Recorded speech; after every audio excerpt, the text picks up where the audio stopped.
জ্যোতিপ্ৰসাদ আগৰৱালা মা মই এটা মা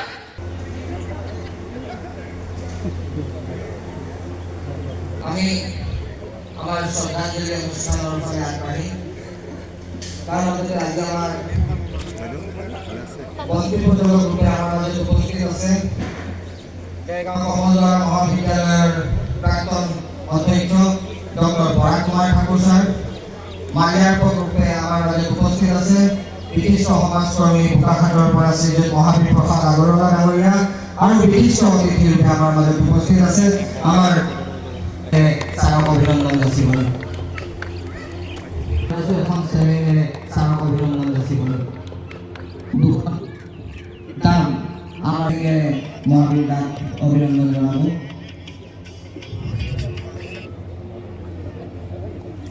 স্মাৰক প্ৰদান কৰিবলৈ মই আশাৰ সম্পাদক সৌৰভ আগৰৱালাক অনুৰোধ জনাইছোঁ দুখন কিতাপ প্ৰদান কৰিবলৈ অভিষেক জৈনক অনুৰোধ জনাইছোঁ আমাৰ বাবে অতি আনন্দৰ বিষয়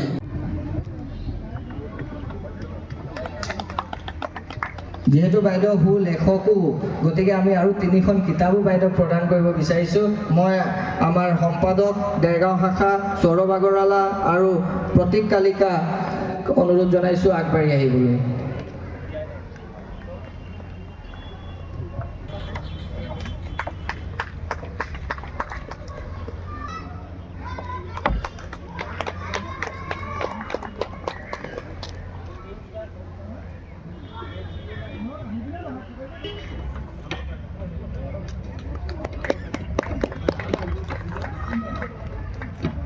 উপস্থিত আমার প্রাক্তন সম্পাদিকা পূর্বোত্তর প্রদেশীয় মারবাড়ী যুব মঞ্চ বর্তমান সভানেত্রী অখিল ভারতীয় মারবাড়ী মহিলা সন্মিলন অসম প্রদেশ শ্রীযুতা শীতল সোমানী ডাঙৰীয়নীক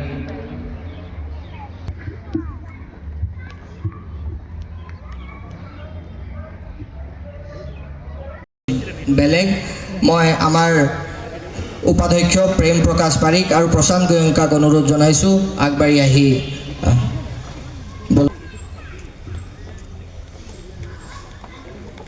ইয়াৰ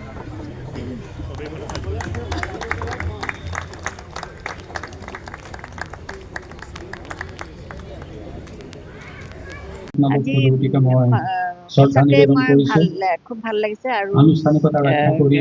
দুই চাৰিটা কথা তেখেতৰ অসমৰ ৰাইজে তেখেতক ইমান মৰম দিছে তেখেতৰ কাৰণে আজি আমি ইমান এটা সন্মান পাইছোঁ সঁচাকৈ তেখেত য'তেই আছে শান্তিৰে থাকক আৰু সকলোৰে তেখেতৰ আশীষ নিৰ্মালী স্বৰূপৰে মই তাকেই কামনা কৰিছোঁ মোৰ কোনো আপত্তি নাই তেখেতসকলে যি কৰিছে যি কাৰ্যসূচীটো পূৰ্বোত্তৰ প্ৰদেশীয় মাৰবাৰী যুৱ মঞ্চৰ উদ্যোগত আৰু মাৰবাৰী যুৱ মঞ্চৰ দেৰগাঁও শাখাৰ সহযোগত কেন্দ্ৰীয়ভাৱে শিল্পী দিৱসৰ কাৰ্যসূচীটো আজি অনুষ্ঠিত হ'ব এই কাৰ্যসূচীত আমি ৰাতিপুৱা 10টা বজাৰ পৰা কেইটামান প্ৰতিযোগিতা আৰম্ভণি দিলোঁ যেনেকৈ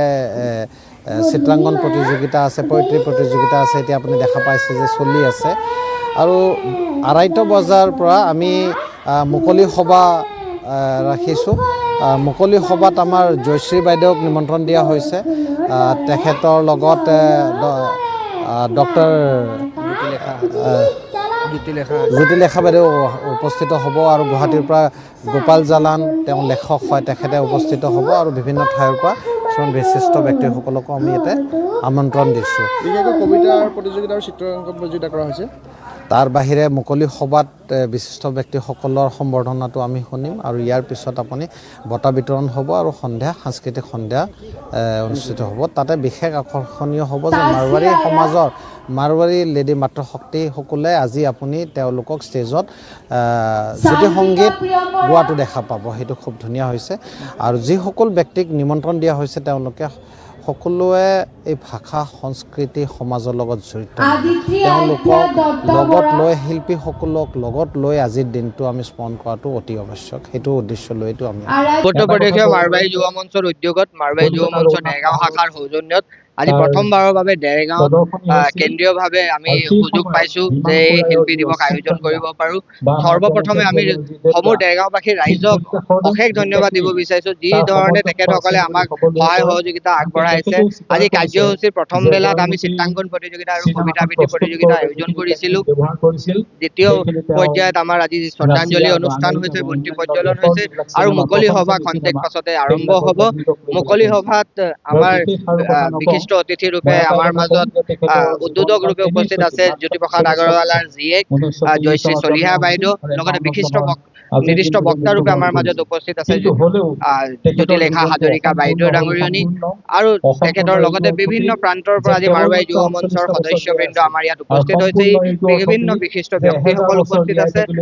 তাৰ পাছত আমাৰ আজি মুখ্য আকৰ্ষণৰ কেন্দ্ৰ হৈছে আমাৰ মহিলা সদস্যসকলে ইয়াত কোৰাছ পৰিৱেশন কৰিছে, জ্যোতি সংগীত পৰিৱেশন কৰিছে,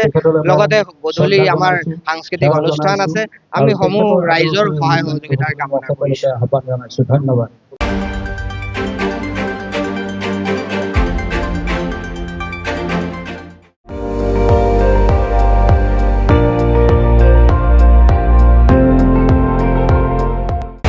আপুনি চাই আছে ND24, সৰ্বশ্ৰেষ্ঠ নহয় সৰ্বোত্তমৰ দৌৰত।